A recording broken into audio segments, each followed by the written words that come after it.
Hey there everybody, before we get underway, I wanted to do something that I forgot to do when I did my unboxing video. This is Brody's Ghost Book 5, and every time I do a Brody's Ghost book, I have the chance to dedicate the book to someone, and I wanted you guys to see who this one is dedicated. This book is dedicated to my YouTube viewers, whose support has inspired me on each and every page. And yeah, I thought it was long overdue, really, that I dedicate one of these books to all of you out there who watch these videos.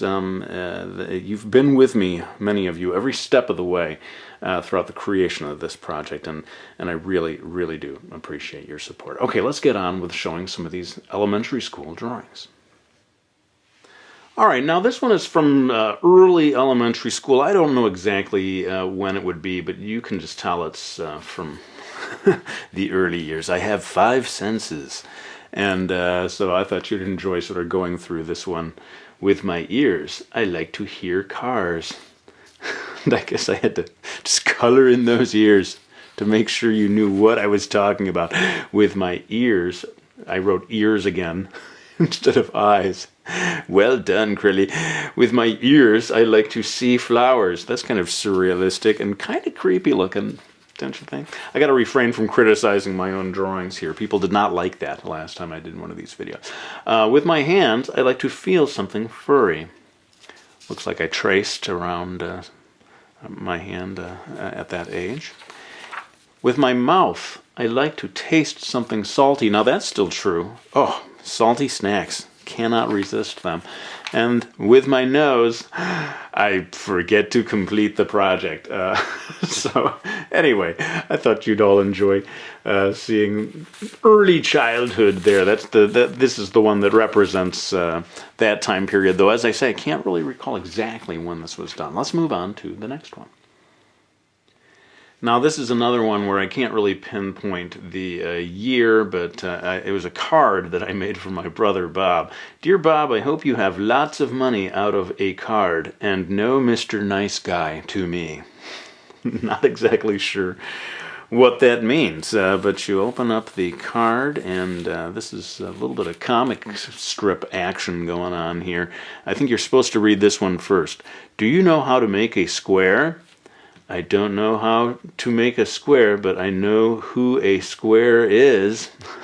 So, well, I guess I was an insult comic even back then.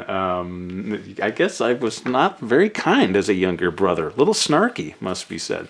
Anyway, also funny that this is like I did in the last video. Opens from the Japanese side. Just like, I guess I was just hooked on that way of doing things. Now this looks like something I would have done for school. It's on this kind of construction paper, has gone brown with age, but I was always fascinated by insects, and the praying mantis in particular I thought it was always the coolest looking insect, and so I used to do drawings like this. Also used to grab hold of bugs. And they would bite me, and I would go screaming off to Mama. Yeah, this sort of takes me back to that period in my life. Less fascinated with bugs these days, I must say, but maybe there's still a little of that in me, who knows. Let's move on to the next one. One thing that's interesting as I look back on my early work is how I seemed to have an eye on publication. You know, the stuff looks as if I intended for it to be printed somewhere. The comic page, you know, it's got a title and everything, but I thought you would enjoy seeing my attempts at comic strip humor here. The guy going ice fishing, and oh yes, cruel irony.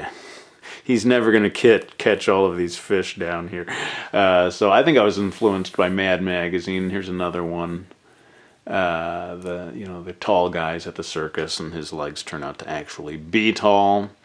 This one over here, it just seems like pain about to happen. He's about to dive and land right on top of this sunken ship. The SS Levitz. So yeah, that's what strikes me about this is how much it does seem to be imitating published work, and it's like I had my eye on being a published illustrator all the way back then. Now, I was a huge fan of Mad Magazine back then, and in particular, I loved the fold-ins at the back of the magazine, and so I was obviously imitating that here. It's kind of funny because the writing doesn't quite make sense. June is the month when sunk folks, sunk folks, come to the very mod city of Finleyville. It is a nice town, but it is very polluted. And then when you fold it in, dun, dun, dun, junk food. So yeah, that was my attempt at a fold-in. I wonder how many of you of the younger generation have ever seen a fold-in, but it's a very clever idea. Not mine, of course. I ripped this off of the basic idea, probably even the joke itself, off of Al Jaffe, great cartoonist and the inventor of the Mad Magazine fold-in. Now, sorry that so many of these don't really have a date on them. I'm not able to say when they were done, but this one, happily, does have a date on it. It says 1978, of course, right after the movie Close Encounters of the Third Kind came out. I was fascinated by that movie, saw it a number of times, and I think, looking back, that the climactic sequence of that film had a big influence on me in terms of detail, you know, doing massive, impressive amounts of detail as a way of grabbing the attention of the viewer. Anyone who saw that movie, you remember the big spaceship at the end, and it was just crawling with detail. And of course, in this drawing, at the age of 12, I was doing a drawing like this, trying to capture that level of detail. A little hampered, I must say, by the materials I'm using here. Looks like just standard thick markers. But I did my best with the materials that I had on hand. Now, if you saw my last video, you saw this comic book creation of mine, Metal Ring, the superhero that I had invented. That was issue number 1. This is issue number 2, sadly, the final issue. I only did 2 issues in this series, but interesting to see a little bit of 3-point perspective, I think, going on here. Or at least 2-point perspective. I'm not sure that actually counts as 3-point perspective. But you can see me already. And again, I don't know the exact age, but probably 12, 13, I'm guessing. Yeah, already trying to work out the techniques of comic book storytelling. It was all penciled and inked and photocopied and so forth.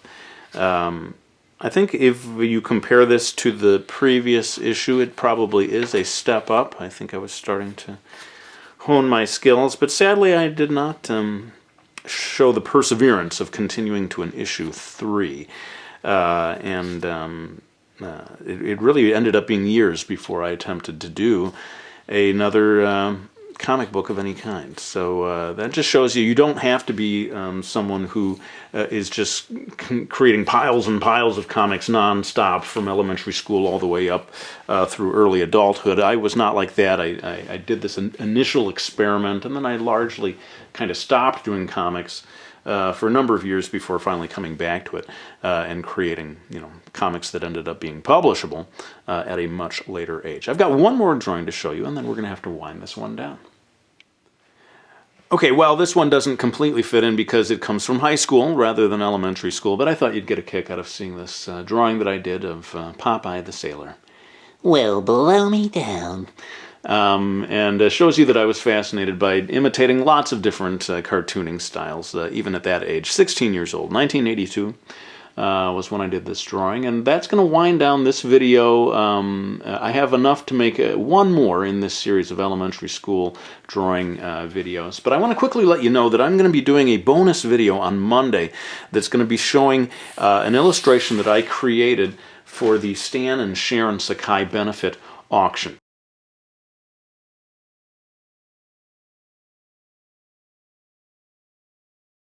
Much more information about that will be in this video that I'm going to be uploading on Monday. But for now, if you're interested in bidding on an original piece of art that I did, check the link in the info box of this video, because the auction has already begun and it will continue through next week. But otherwise, just sit tight and wait for this bonus video on Monday. You're going to be able to see me do all of the coloring on that illustration, and of course give you the information about the benefit auction itself and how you might take part. So let's go ahead and wind this one down. Thank you so much for watching it. I hope you enjoyed it, and I'll be back with another one real soon.